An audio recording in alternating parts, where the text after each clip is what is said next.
Umaga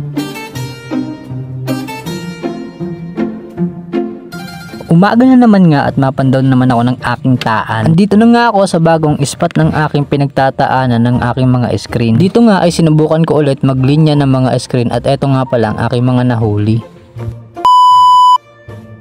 At bago nga ang lahat ng yun, dito muna tayo sa aking nag-iisang screen. Tinanggal ko na nga pala itong nakapatong sa ibabaw at pag angat ko nga ay meron kaagad na huli na 3 piraso. Pag talaga ganito ang laman o huli ng screen ay napakagandang tingnan sa loob. Update nga pala ulit tayo sa presyuhan nito. Ang presyuhan nga pala ngayon nito ay 90 pesos pa rin. At marami nga pala nag-PPM sa akin kung saan ang lokasyon ko. Ang lokasyon ko nga po pala ay sa Oriental Mindoro. Ang Mindoro nga po pala ay sakop pa rin ng Luzon at hindi ng Visayas o Mindanao. Nakuha ko na nga itong huli at nandito na ako sa aking nakalinyang mga screen. Ilan nga lang ito sa mga screen ko kaya naman nilinya ko na dito. Hindi pa nga ito yung lahat at ito nga pala ay 18 piraso. At tingnan nga natin kung may huli nga ba itong nakalinyang ito. At nandito na nga ako sa unang screen o trap at inangat ko na nga may huli naman siyang 2 piraso. Hindi ko na nga pala ipapakita yung buong video ng pamamandaw ko dito ng 18 na pirasong screen kasi naman hahaba ang ating video. At ito nga isang trap ko ay walang laman at ito namang sumunod ay wala ding laman. At ito namang kasunod na trap ay nakahuli naman ng 1 piraso at nilagay ko na sa aking lalagyanan. Hindi yata maganda ang aking spot na napagtaanan ng nakalinyang ito kaya naman yung iba ay walang laman. At lumipat na nga ako dito sa kasunod at ito nga kasunod ay wala ding laman. Pagkatapos ko nga dito sa walang laman ay lumipat na ako dito sa kasunod at ito namang kasunod ay wala ding nahuli. Pagka nga ganitong mga walang laman ay sigurado maglilipat na lang ako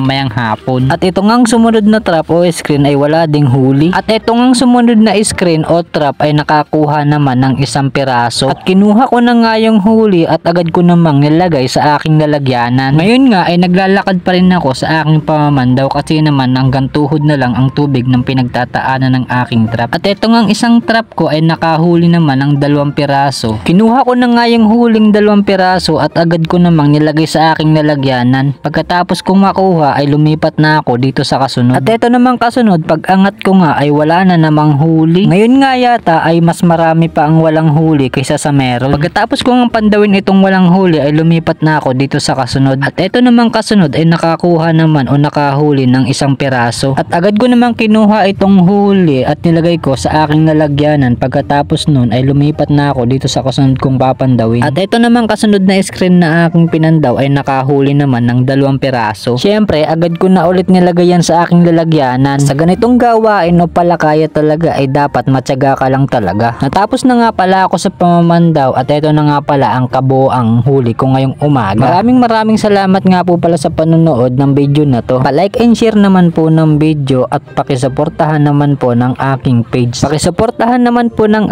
aking page sa pamamagitan ng pag-follow nito. Yun lang. Salamat sa panonood.